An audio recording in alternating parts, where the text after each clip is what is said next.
रूप पाहता लोचनी, रूप पाहता लोचनी, रूप पाहता लोचनी, रूप पाहता लोचनी,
पंढरीची वारी आहे माझे घरी पंढरीची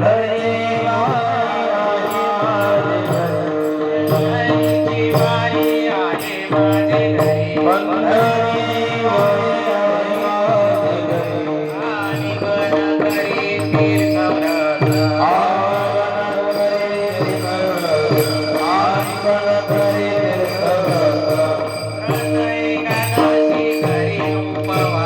एकादशी करी उपवास एकादशी करी उपवासे गायीना हरनिशी मुखी नाम नाम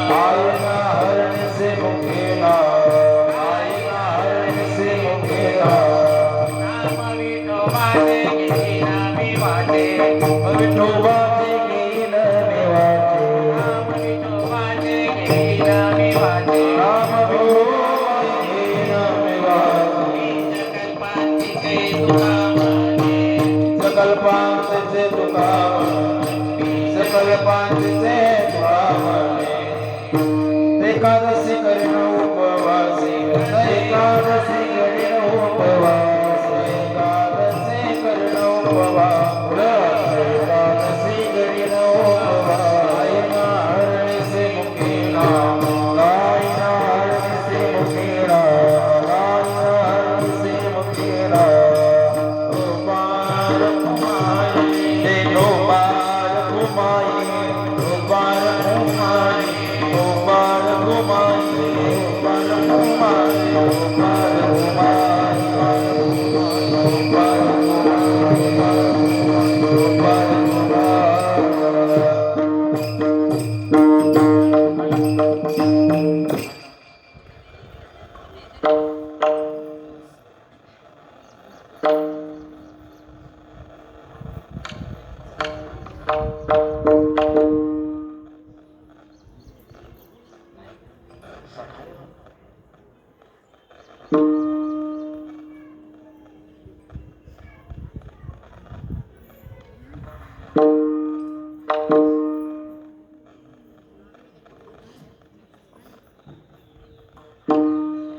पंढरीची वारी आहे माझी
पंढरीची वारी आहे माझे घरी आणि कणकरी तीर्थव्रत व्रत एकादशी करीन उपवासी गायीन हरणीशी मुखी नाम.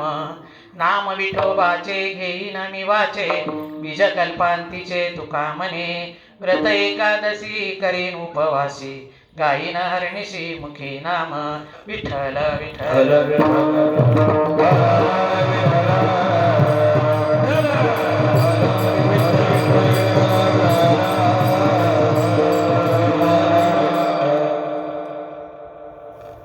महायोग पीठे तटे भीमरथ्या, वरण कुंडलिकाय धातुं मुनींद्रे.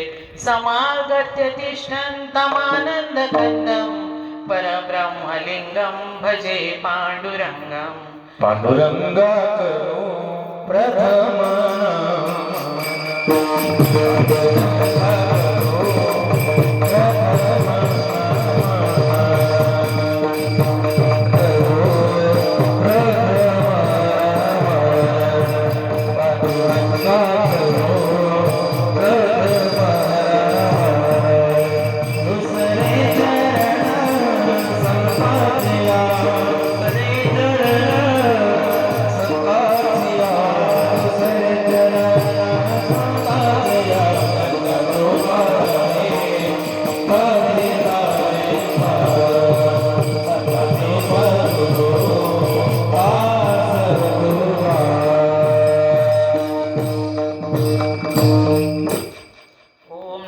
आद्या वेद प्रतिपाद्या. पंढरी हे एक क्षेत्र आहे. असे अनेक तीर्थ आहेत, पण पंढरीचंच का निवड केलेली आहे नाही का?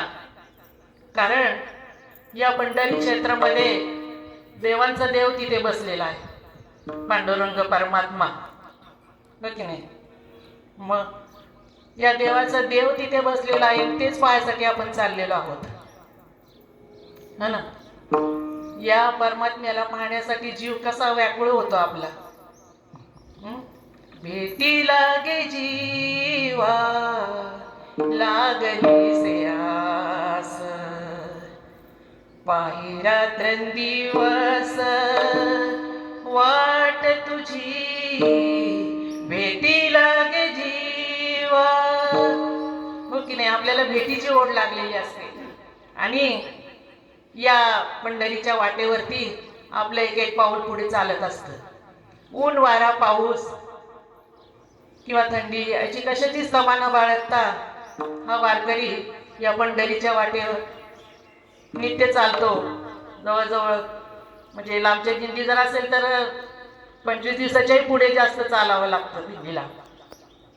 आणि पण त्याचं कष्ट असं आपल्याला वाटत नाही, कारण हा परमात्मा तिथे आपल्याला भेट देण्यासाठी उभा असतो.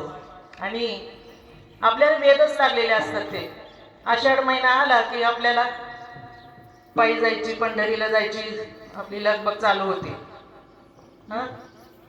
आणि कळत न कळत आपला मार्ग कुठे वळतो? पंढरीच्या वाटेकडे. पाऊले चालती पंढरीची वाट, पाऊले चालती पंढरीची वाट, पाऊले चालती पंढरीची वाट, पाऊले चालती पंढरीची वाट. सुखी संसाराची सोडून या घाट, सुखी संसाराची सोडून या घाट. पाऊले चालती पंढरीची वाट, पाऊले चालती पंढरीची वाट. कळत न कळत आपल्याला या भेटीची ओढ लागलेली असते. आणि आपण हा संसार सोडून काही दिवसापुरतं का होईना पण या भगवंताच्या नामचिंतनात घालवण्याचा आपण प्रयत्न करतो. आता हा संसार जर म्हटलं तर कसा आहे? दुःख बांधवडी हा आहे हा संसार. सुखाचा विचार नाही कोठे, दुःखानेच भरलेला आहे. पण या दुःखावर मात करून आपल्याला सहनशीलता, आपल्याला या संतांनी आपल्याला शिकवले की कसं याच्यावरती मात करायची, हो की नाही? आणि आपण ही वाट धरलेली आहे ही वाट ही अखंडपर्यंत आपल्या पिढ्यानं पिढ्या आपण जपली पाहिजे आणि धरली पाहिजे, टिकवली पाहिजे. हेच आपल्याला संतांना याच्यातून सांगायचंय ना. म्हणजे या पंढरीची वारी. वारी म्हणजे काय हो? वारी म्हणजे नियमित फेरी, यात्रा, किंवा आपण त्याला काय म्हणू शकतो की नाही का, सरळ जर म्हणजे स्पष्ट जर सांगायचं म्हटलं तर एका ठिकाणावरून दुसऱ्या ठिकाणी जायचं आणि पुन्हा ज्या ठिकाणून गेलो त्या ठिकाणी यायचं. पण ते यायचं ते कसं? नामस्मरण, चिंतन आणि संतांचे विचार घेऊन चालायचंय आणि अखंड मुखात नामस्मरण ठेवायचंय आणि ही वाटचाल करायची. यालाच म्हणायचं वारी. आता ही वारी कधीपासून चालू झाली, कोणी केली चालू? ज्ञानेश्वर महाराजांच्या काळामध्ये ही वारी चालू झाली. माझे जीवीचे आवडे आवडे, माझे जीवीचे आवडे, माझे जीवीचे आवडे आवडे, माझे जीवीचे आवडे. पांडुरंग नैन भोळे, पांडुरा नैन भोळे, पांडुरंगी मन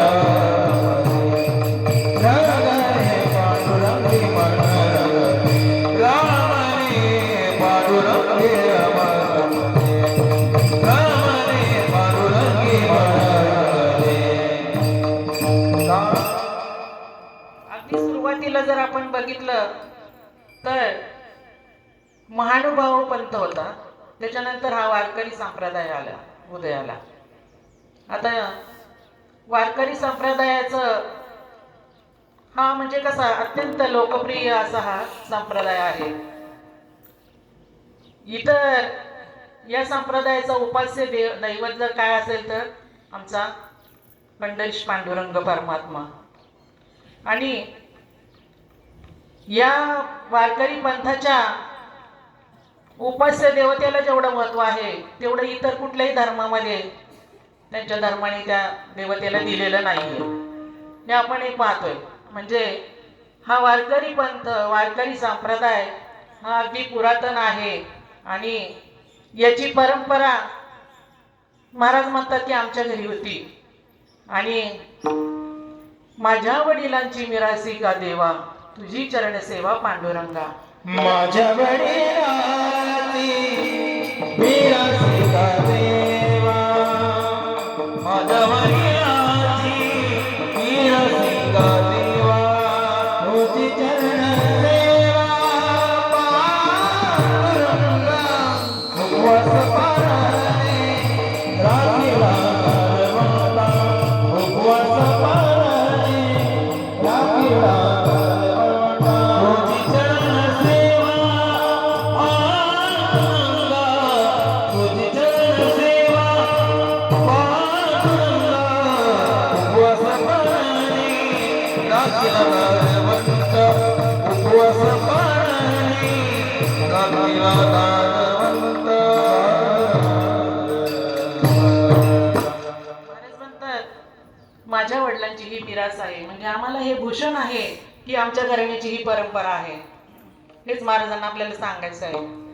आणि आता ही वारी म्हणजे वारकरी करतो की नाही. आता वारकरी कोणाला म्हणायचं? आपल्या षडरिपूंवर जो वार करतो आणि मात करतो आणि पंढरीच्या वाटेने नामस्मरण, चिंतन म्हणजे अखंड त्याच्या जीवनामध्ये त्याचं पंढरीश परमात्म्याचा ध्यास लागलेला असतो. अशा मनुष्याला काय म्हणायचं? वारकरी म्हणायचं. तर आता हे वारी, पंढरीची वारी करणारा असतो तो वारकरी. आता पंढरी अनेक आपल्या भूमीवरती तीर्थ आहेत की नाही. काशी आहे, गया, प्रयाग, केदारनाथ, बद्रीनाथ असे अनेक तीर्थ आहेत. आणि या तीर्थाला कशामुळे महत्त्व झालेलं आहे तर त्या तेथे असलेल्या नद्यांमुळे. म्हणजे क्षेत्र आहे आणि तिथे ही तीर्थ आहेत. या नद्यांना काय म्हटलेलं आहे तर तीर्थ म्हटलेलं आहे. त्याच्यामुळं ऐसी चंद्रभागा ऐसे मातीर ऐसे चंद्र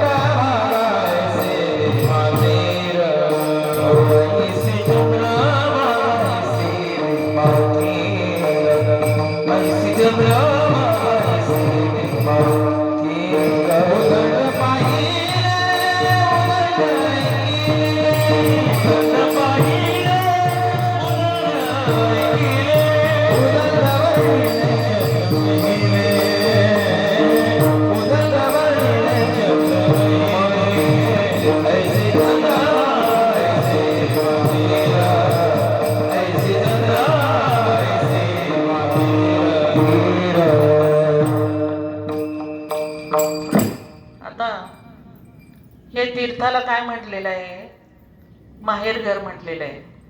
का बरं म्हटले माहेरघर? सर्व तीर्थ ज्या ठिकाणी येतात या चंद्रभागेमध्ये येऊन मिळतात. आणि दुपारच्या वेळी आपण तिथे जर स्नान केलं तर सर्व तीर्थांचं आपल्याला फळ मिळतं. म्हणून चंद्रभागा ही पवित्र नदी आहे, पवित्र तीर्थ आहे ते. आणि त्यामुळं आपण आता जाणारच आहोत पंढरपूरला. तिथे आंघोळी करायच्या, म्हणजे स्नान करायचं आणि पवित्र व्हायचं, आपला हा देह पवित्र करून घ्यायचा. तर तर तिला पवित्र म्हटलेलं आहे, कारण सर्व तीर्थांचं ते माहेर आहे. सर्व तीर्थाचे माहेर, सर्व तीर्थाचे माहेर, सर्व तीर्थाचे माहेर, सर्व तीर्थाचे माहेर, सर्व रूपाचे सार, अंती अनंत पार, अंती अनंत पार. ते आनंद अपार, ते आनंद अपार. उभा कर विटेवरी, तो उभा करी विटेवरी. धन्य धन्य पंढरीनाथ, धन्य धन्य पंढरीनाथ, धन्य धन्य पंढरीनाथ, धन्य धन्य पंढरीनाथ. धन्य धन्य पंढरीनाथ, धन्य धन्य पंढरीनाथ, धन्य धन्य पंढरीनाथ, धन्य धन्य पंढरीनाथ. नाथ महाराजांनी सुंदर वर्णन केलेले, सर्व तीर्थाचं हे माहेर आहे म्हटलेले. तर अशा या तीर्थाला आपण जातो. महाराष्ट्रामध्ये चंद्रभागा, इंद्रायणी ह्या पवित्र नद्या मानलेल्या आहेत. गोदावरी, नर्मदा, नर्मदा सुद्धा ही एक पवित्र नदी आहे आणि तिची सुद्धा वारी म्हणजे परिक्रमा केली जाते. नुकतीच मी आता जाऊन आले परिक्रमेला. तर सतत 4 महिन्याचं चालणं असतंय. ओंकारेश्वर पासून निघाल्यानंतर अमरकंटकला जायचं आणि अमरकंटक करून पुन्हा ओंकारेश्वरला यायचं, म्हणजे तिची परिक्रमा पूर्ण होते. मार्कंडेय ऋषीने ही परिक्रमा पहिली केली आणि सर्व देवी देवतांनी, साधू संतांनी तिच्या या तटावरती साधना केलेल्या आहेत आणि त्याच्यामुळे ही नर्मदा ही पवित्र नदी झालेली आहे. तर तिचंही मध्य प्रदेशमध्ये खूप मोठं स्थान आहे. ज्याप्रमाणे आपल्या महाराष्ट्रामध्ये आपल्याकडं इंद्रायणीला, चंद्रभागेला किंवा इतर गोदावरी असेल या नद्यांना पवित्र मानलं जातं, तशी ती तिकडे अत्यंत पवित्र नर्मदा आहे. तर त्या नर्मदेच्या काठावरती असलेले एक दादागुरु म्हणून संत आहेत. तर ते तर 5 वर्ष झाले पूर्ण नर्मदेचं जल पिऊनच जिवंत आहेत. म्हणजे अन्नाचं एकही कण नाही आहे. माझी म्हणजे भाग्यच माझं असं थोर की त्यांच्यासोबतच माझी परिक्रमा झाली. त्याच्यामुळं मला हे माहिती आहे, म्हणून आता ओघाओघानं या तीर्थाच्या ह्याच्यानं मी याचा उल्लेख केला. तर त्याची परिक्रमा अत्यंत आपल्याला पुण्यदायक असते. तर जरूर करा. या कीर्तनाच्या माध्यमातून मी तुम्हाला सांगण्याचा प्रयत्न करते. तर सकाळ संध्याकाळ तिची आरती असते. नर्मदा अष्टक म्हणावं लागतं.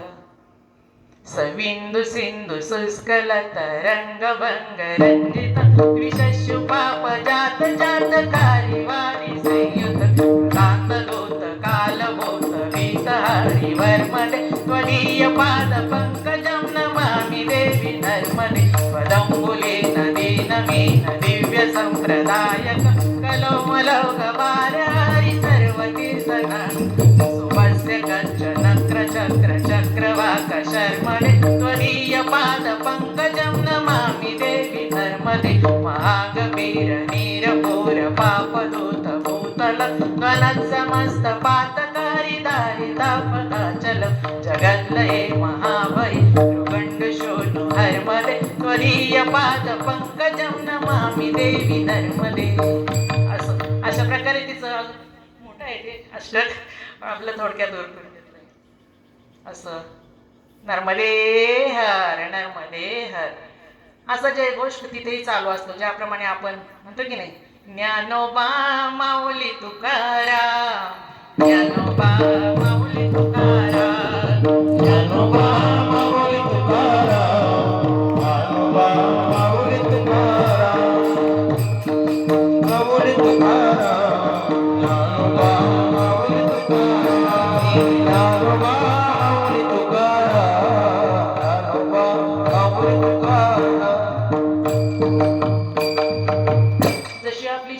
तसं आपल्याला फळ त्याचं मिळत असतं. नर्मदेच्या काठाला सुद्धा साधना म्हणून जर आपण जायचं म्हटलं तर अत्यंत सुंदर आणि छान यात्रा आहे ती. तर म्हणजे एकदम मनाला भावती ती यात्रा. ज्याप्रमाणे आपल्याला या जसं काही दिंडीचा म्हणजे वारीचा आपल्याला वेळ लागतो की नाही दरवर्षी, तसं मलाही आता परत जावंसं वाटते. म्हणजे इतकं म्हणजे मन मोहून जातं त्याच्यामध्ये. सांगायचा उद्देश काय आहे की जे आपण श्रद्धेने करतो त्याच्यातून आपल्याला फलप्राप्ती होणारच आहे, हे संतांनी आपल्याला सूचित केलंय. म्हणजे तुकाराम महाराज पण आपल्याला सांगतात की माझ्या घरी पंढरीची वारी आहे आणि ती मी अखंडपणे करत आहे.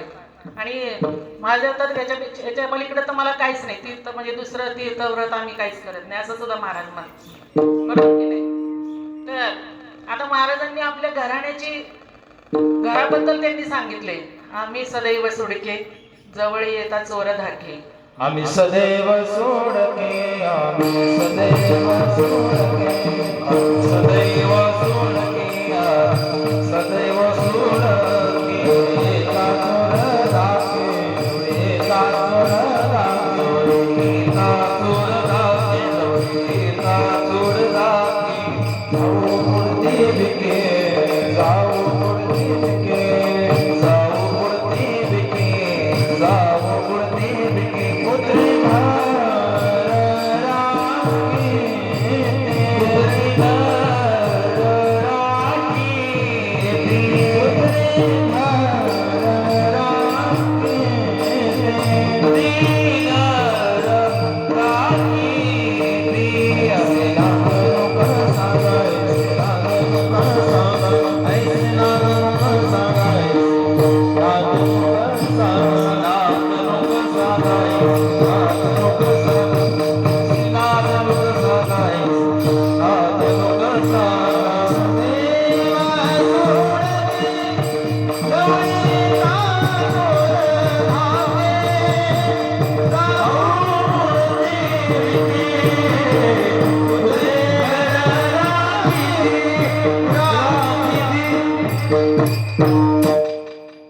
महाराजांनी आपल्या घराबद्दल एका अभंगात छान आता महाराजांनी प्रमाण उचललं. तर आमचं घर कसं आहे तर कुत्रेच इथं राखण करतात. म्हणजे त्यांनी त्यांच्याकडचं वैभव काय आहे हे काही त्यांनी आपल्याला सांगितलं नाही. आणि वैभव म्हणजे तसं त्यांच्या घरी पण श्रीमंती होती, पण त्यांचं एवढा विरक्तपणा आला होता की त्यांचं कशातच त्यांना रस वाटत नव्हता. त्यांनी आपल्या घराण्याबद्दल असं छान सांगितलेलं आपल्याला.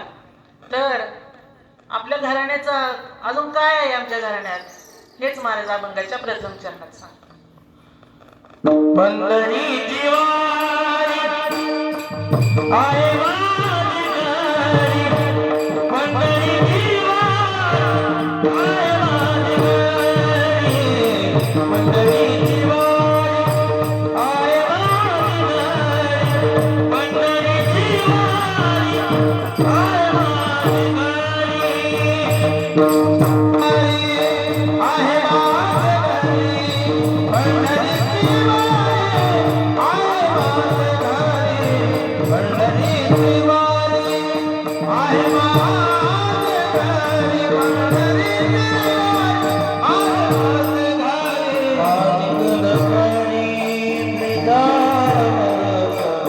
अनेक नगरी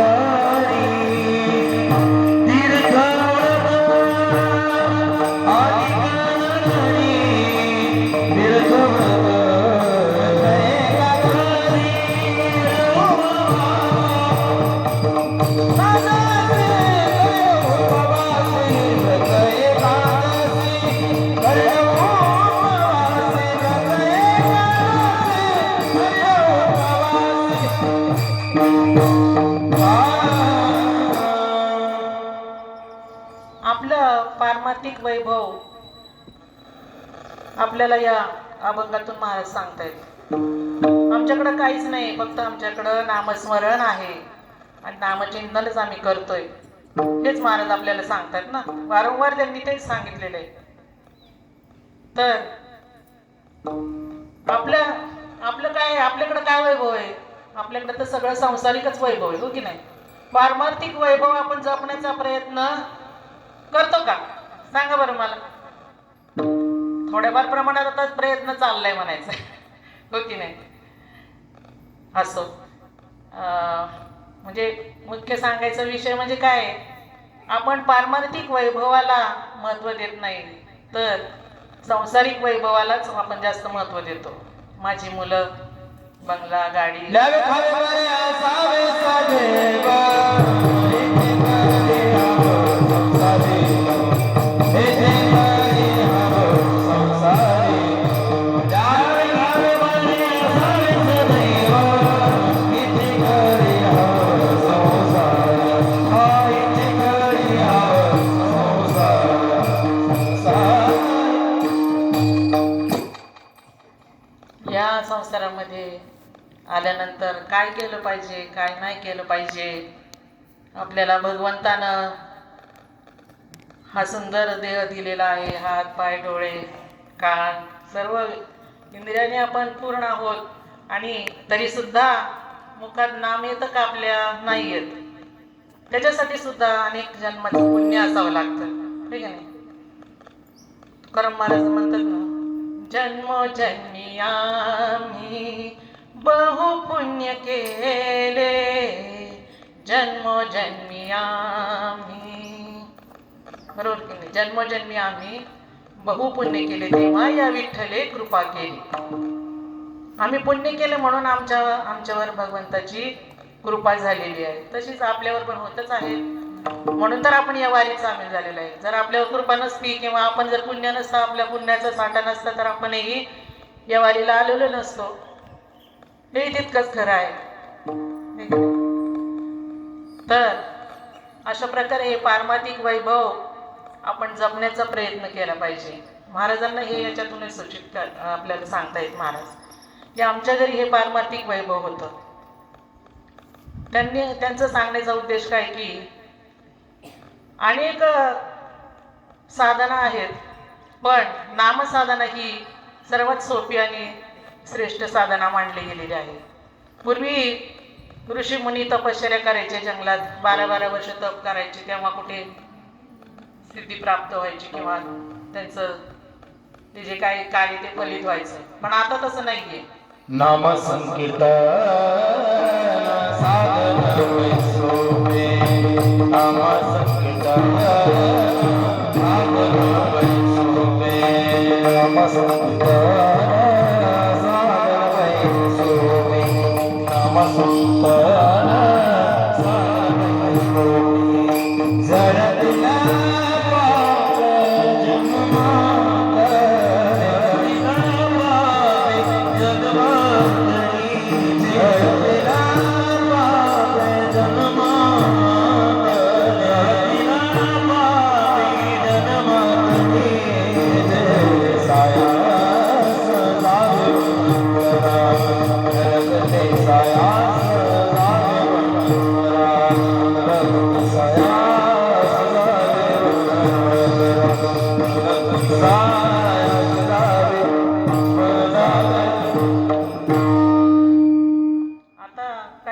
करावं लागत नाही, वनात जावं लागत नाही, काय नाही. ठाईचं बैसोनी करा एक चित्त, आवडी अनंत आळवावा.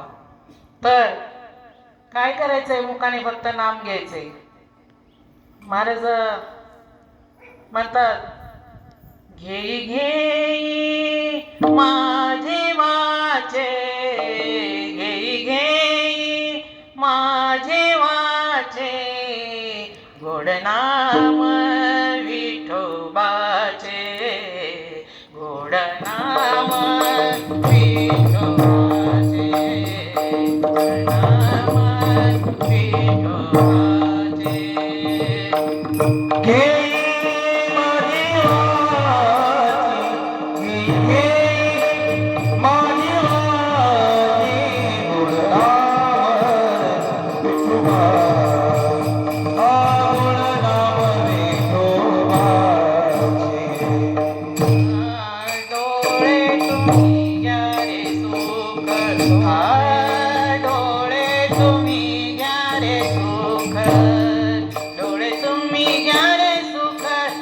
विठोबाचे मुख, डोळे तुम्ही घ्या रे सुख, विठोबाचे मुख, घेई घेई महादेवाचे घेई घेई महादेवाचे गोड नाम विठोबाचे नाम विठोबाचे.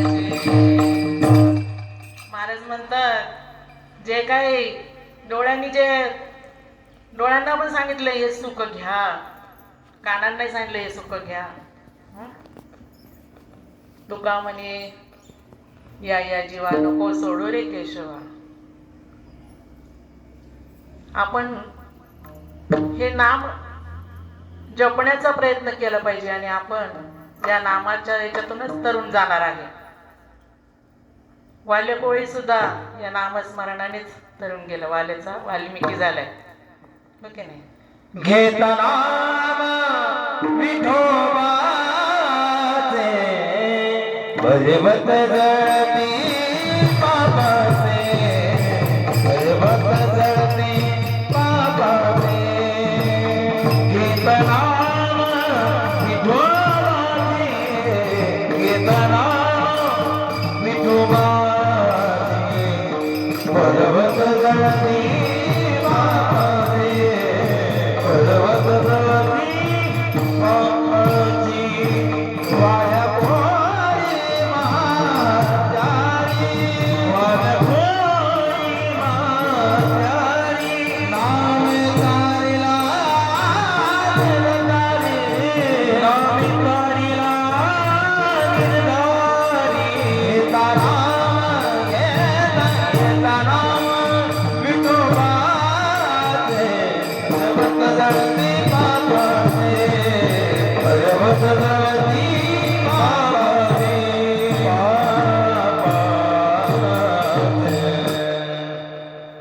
या नामानं काय शक्य होत नाही, सर्व काही शक्य होते. आता पुण्याजवळ चिंचवड म्हणून एक गाव आहे बघा, पुण्याचाच एक भाग म्हणून आहे चिंचवड. त्या चिंचवड गावामध्ये मोरया गोसावी नावाचे ते मोठे संत होऊन गेले आणि मोरया गोसावी काही कालानंतर त्यांचं देहावसान झालं. म्हणजे हा देह सोडून गेल्यानंतर त्यांचा मुलगा चिंतामणी यानं ती सेवा स्वीकारली आणि तिथं मोठं गणपतीचं मंदिर आहे, गणपतीची ते सेवा करायचे. तर त्यांना चिंतामणीला चिंतामणी देवा नावानेच ओळखलं जायचं. तर हे चिंतामणी दरवर्षी असा मोठा उत्सव करायचे त्या मंदिरामध्ये. एक वर्षी त्यांना वाटलं की संत तुकारामांची ख्याती त्यांच्या कानापर्यंत गेली होती. तर ते म्हटले आता यंदा आपण महाराजांना आमंत्रित करूया. त्याप्रमाणे त्यांनी निरोप पाठवला. महाराजांनी पण हो म्हटले आणि महाराज तिथे आले. त्या तिथे त्यांचं घर होतं. त्या घरामध्ये आजगर माजगर, त्याच्या पलीकडे देवघर, असं त्या देवघरामध्ये ते चिंतामणी देव आपली पूजा अर्चा करीत होते. पण पूजा अर्चा करताना ते मनातल्या मनात काय करायचे, शिव्या द्यायला लागले. त्यांचा जो माळी होता त्याला. का बरं शिव्या देत होते ते, तर त्या माळ्याने सुकलेली फुलं आणली होती बरं का.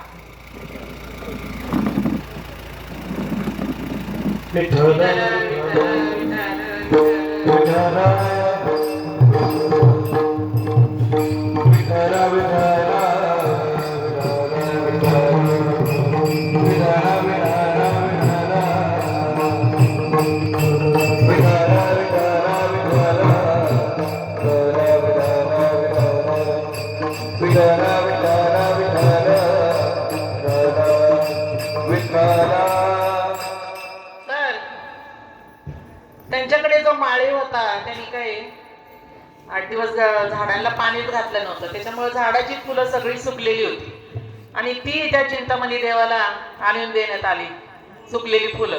व त्यांचा राग अनावर झाला. ते मनातल्या मनात माळ्याला शिव्या देऊ लागले आणि बाहेर 2 खोल्या सोडून, म्हणजे पडवी वगैरे असं मोठा हॉल, ते सोडून पलीकडे तुकाराम महाराज बसलेले होते. तर त्यांची पूजा वगैरे आटोपली चिंतामणी देवांची आणि ते बाहेर आले महाराजांच्या पुढे.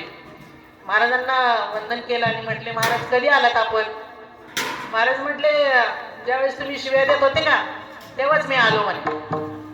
मग त्यांना वाटलं की आता शिव्या तर मनातल्या मनात दिल्या, मग यांना कसं काही कळालं. म्हणजे त्यांची महती त्यांना जाणवली तिथे, कारण अखंड चिंतनच ना त्यांच्या मुखातून, मग काय शक्य होणार नाही. रिद्धिसिद्धी त्यांना प्राप्त होती महाराजांना. मग ते म्हटले, खजील झाले जरा, थोडंसं त्यांना लाजल्यासारखं झालं ना. म्हणजे त्यांना ओळखलं, म्हणजे बाबा मी शिव्या दिलेल्या असं त्यांना जाणून दिलं त्यांनी. मग ठीक आहे म्हटले, आता महाराज बराच वेळ झालाय, आता पंक्ती बसल्या पाहिजेत. अन्न सुद्धा शिळं व्हायला लागले, सकाळी बनवलेला स्वयंपाक. आता भंडारा आपला आहे आज, तर भोजनाला तुम्ही बसा. महाराज म्हणले, ठीक आहे म्हणे, पण माझ्या शेजारी पण अजून एक पात्र मांडा म्हणे. मग पात्र मांडलं म्हणे, आता बोलवा तुमच्या चिंतामणीला, म्हणजे गणपतीला. आता ते चिंतामणी देव तर विचारच करत राहिले, आता कसं काय बोलवायचं म्हणे. आता मी तर रोज नुसतं पाणी फिरवतो ताटाच्या भोवती, नमस्कार करतो, बाप्पा झालं, नैवेद्य दाखवून घ्यायचं आणि आपणच प्राशन करायचं, असा त्यांचा नित्यनेम होता. आता देव कुठे जेवतो का? नामदेवांच्या हाताने देव जेवला होता की नाही. तर असं मग ते त्यांना वाटलं, आता आम्ही काही तसं करत नाही बाबा, मग आम्ही फक्त नुसतं पाणी फिरवून नमस्कार करतो आणि नैवेद्य दाखवतो म्हणे. देव काय खात ना, खायला येत नाही रोज. मग असं कसं म्हणे, आता एवढा तुम्ही उत्सव केला, आलंच पाहिजे गणपतीने तुमच्या बोलण्याने, तुम्ही बोलवलं तर का नाही येणार म्हणले. ते म्हणले, नाही महाराज म्हणे, तसं नाही येऊ शकत. कसं येणार ते, कारण त्यांच्यापेक्षा श्रेष्ठ तुकाराम महाराज होते. ते म्हटले, महाराज तुम्हीच आता काय करा, त्यांना बोलवा म्हणे. आणि मग तुकाराम महाराजांनी आपल्या सामर्थ्याने, आपल्या नामस्मरणाच्या सामर्थ्यावरती त्यांनी चिंतामणीला म्हणजे गणपतीला तिथं आचरण केलं. आणि स्वतः गणपती राया तिथे आले आणि त्यांना सुद्धा गणपती येऊन तिथे पानावर बसले, तरी पण तुकाराम महाराजांना ते विठ्ठलच दिसायचे आणि ह्यांना सुद्धा गणपती दिसायचे. कधी गणपती कधी विठ्ठल, असं दोन्ही रूप त्याच्यात दिसायचे. म्हणजे सांगण्याचं तात्पर्य काय की नामस्मरणाने काय अशक्य गोष्ट आहे, नामस्मरणाने सर्व काही शक्य होतं. आपल्या ज्या पीडा, यातना, दुःख हे सगळं टाळण्याचं काम हे नामस्मरण करते. म्हणून महाराजांनी आपल्याला सांगितलंय की नामस्मरण करा, पंढरीची वारी करा आणि एकादशी करा. आता एकादशी हे व्रत कसं असतंय? एकादशी हे व्रत 3 दिवसाचं असते. एकादशीच्या आदल्या दिवशी त्याला म्हणतात दशमी. दशमीच्या दुपारी भोजन करायचं, संध्याकाळी काहीच खायचं नाही. एकादशी दिवशी निराहार राहायचं, म्हणजे नुसतं जल पिऊन राहायचं. आणि दुसऱ्या दिवशी त्रयोदशीला, एकादशीचा दुसरा दिवस कोणता? द्वादशीला आपण उपवास सोडतो, ते पण सूर्यास्ताच्या वेळेला. इकडे सूर्य उगवला की इकडे उपवास सोडायचा, असं हे व्रत आहे एकादशीचं. तर महाराज म्हणतात की आमच्या घरी आम्ही दुसरं कुठलंच व्रत करत नाही. आता आपण किती व्रत करतो, महालक्ष्मी व्रत आहे, गुरुवारचे ते 16 सोमवार आहे, रविवार आहे खंडोबाचा, अशा अनेक व्रत आपण करतो. पण महाराज म्हणतात आम्ही कुठलंच व्रत करत नाही. आमची काय आहे, फक्त एकादशी असते आणि आम्ही अखंडपणे नामस्मरणांचं चालू असते. तर महाराजांनी आपल्याला हे सांगितलं. आणखीन एक सांगायचं म्हटलं तर, आता या नामस्मरणाचा महिमा इतका आगाध आहे की तुम्ही सहज जरी सांगितलं की तोंडातून जो शब्द पडला बाहेर, तो सुद्धा एकदम सामर्थ्यशील असतो, प्रभावी असतो. तो एक साधू होते, जंगलात राहायचे ते, आपली झोपडी बांधून. त्यांच्याकडे एक ग्रस्त गेले, म्हणजे मनुष्य गेले त्यांच्याकडे.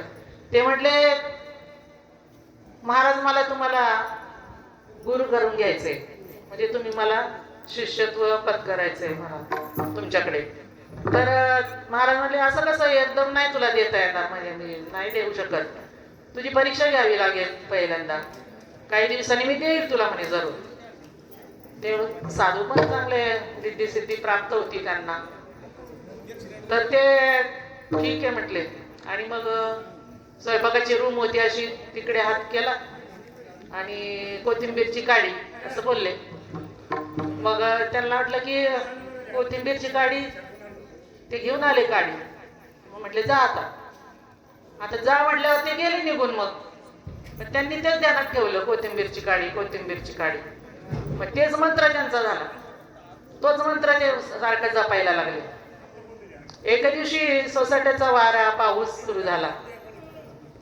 आता जंगलामध्ये त्या मनुष्याला काळजी वाटू लागली, साधूंच्याकडे जायचंय, त्यांचं काय म्हणजे हाल अहवाल बघायला पाहिजे आपल्याला, एवढं वातावरण असं पावसाचं झालंय म्हणून ते गेले तिकडे.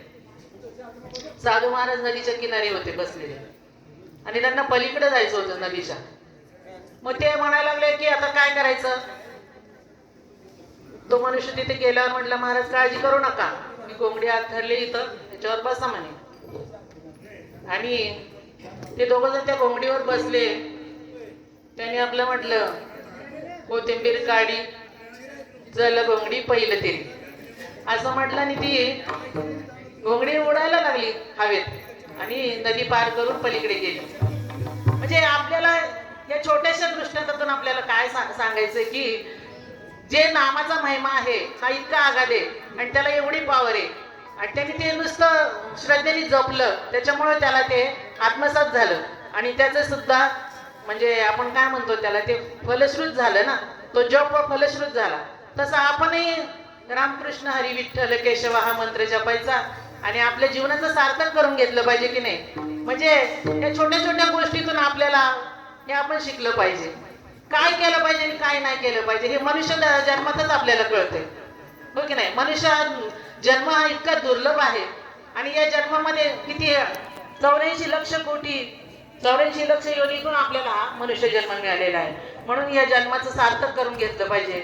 महाराजांनी आपल्याला काय सांगितले की व्रत करा एकादशी आणि व्रत गायीन अर्निशी मुखी नाम. हा हेच महाराज अभंगाच्या आपल्या दुसऱ्या चरणात. व्रत एकादशी करणं उपवासी, व्रत एकादशी करणं उपवासी, व्रत एकादशी करणं उपवासी, व्रत एकादशी करणं उपवासी, करणं उपवासी, व्रत एकादशी करणं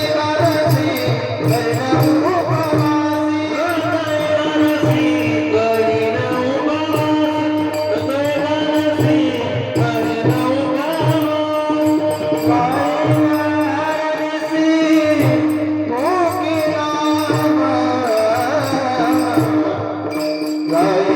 व्रत एकादशी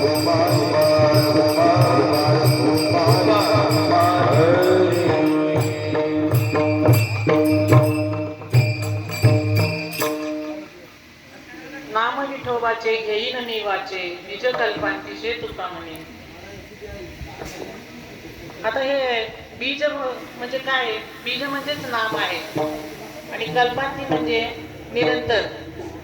कल्प म्हणजे काय, द्वापार सतयुग कलियुग आणि अजून काय आलं? द्वापारयुग कलियुग सतयुग त्रेतायुग. हे 4 युगाचं मिळून एक चौकडे होतं. ते चौकडीचा 1000 चौकडी मिळून एक कल्प. आणि असे कल्पांती म्हटल्यानंतर किती वर्ष झाली असतील त्याला?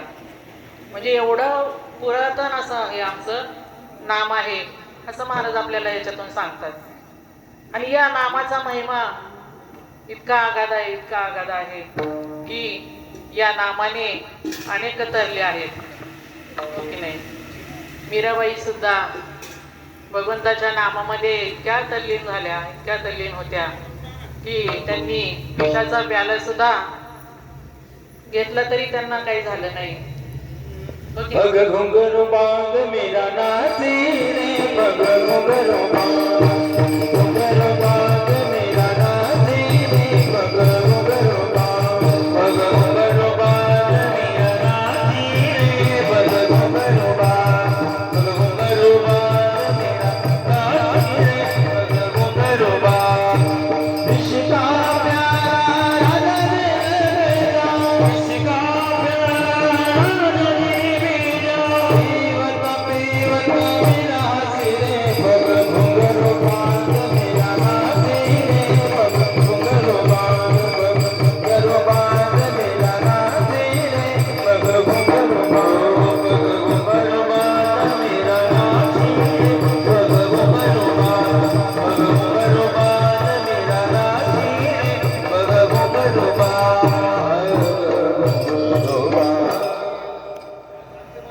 या नामाच्या प्रभावानं ध्रुव बाळाला यादळपद मिळाले, हो की नाही?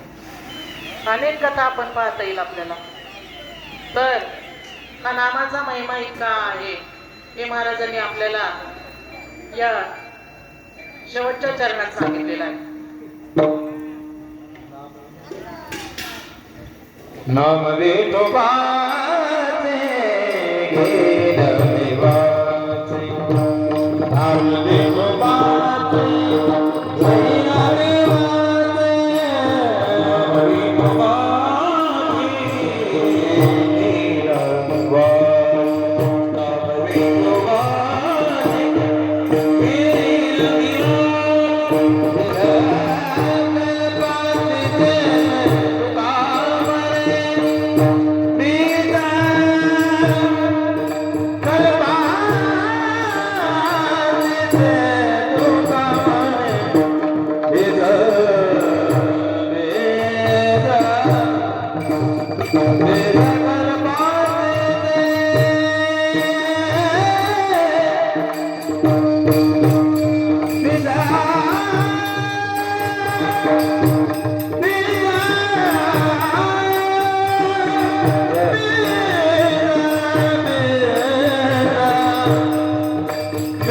Mera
उद्धार करण्यासाठी कलियुगातील एक सोपं साधन आपल्याला संतांनी घालून दिलेलं आहे, सांगितलेलं आहे. संतांनी आपल्याला उपदेशही केलेला आहे. आता तरी पुढे हाची उपदेश नका करून अशा आयुष्याचा. महाराज स्वतः दंडवत घालतात आणि आपल्याला विनंती करतात की तुम्ही काय करा बाबांनो, तर हे हरिनाम घ्या, हरिनाम घ्या, असं महाराजांनी आपल्याला सांगितलेलं आहे. तर अशा प्रकारे या चिंतनातून आपण काय घ्यायचंय, तर हरिनाम हेच मुख्य आपल्याला साधन करून आपल्या जीवनाचा उद्धार करून घ्यायचा आहे. बरोबर की नाही? मग संतांनी जे घालून दिलेले विचार आहेत त्या विचारांच्या पावलावर पाऊल टाकून आपण चालूया आणि आपल्या जीवनाचा उद्धार करण्याचा प्रयत्न करूया. एवढंच या कीर्तनातून मी आपल्याला सांगू इच्छिते. यथामती यथा अवकाश. बोलण्याच्या ओघात माझ्याकडून काही चुकलं असेल तर ते माझे मला परत द्या आणि जे काही चांगलं असेल ते माझ्या गुरूंचं शब्द असतील असे समजून घेण्याचा प्रयत्न करा. आपल्या जीवनाचं सार्थक करून घेण्याचा प्रयत्न करा. थोडी जरी भक्ती केली तरी ती देवाला पावन होते. बरोबर की नाही? म्हणून थोडं थोडं हे पुण्य साठत जाते. म्हणून ह्या पुण्याचा संचय करण्याचा प्रयत्न करूया आणि या पंढरीच्या वाटेवर सर्वांना सुख समृद्धी मिळो ही ईश्वरचरणी प्रार्थना करून सेवेला येतेच पूर्ण करू. ज्ञानेश्वर माऊली ज्ञानेश्वर माऊली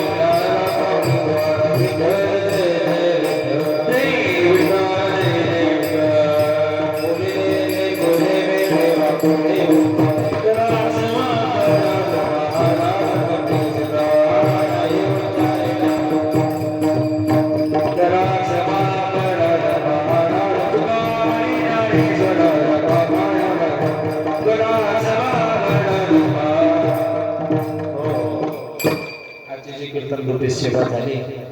खरं पाहिलं ताईचं दुसरं तिसरं कीर्तन असन तर त्यांची खूप इच्छा असते आणि बोललं पाहिजे माणसाला. आपल्याला 5 मिनिटं जरी बोलायचं तरी बोलता येत नाही. आपण म्हणू शकतो आम्ही अर्धा तास गप्पा मारतो, गप्पा मारून रात्रभर दिवसभर मारतो, पण बोलणं सोपं नाही. म्हणून आईसाठी जोरदार टाळी वाजव सर्वांना. यावर्षी 1 तास बोलले, पुढच्या वर्षी 2 तास बोलते, नाही की नाही? म्हणून खूप खूप धन्यवाद.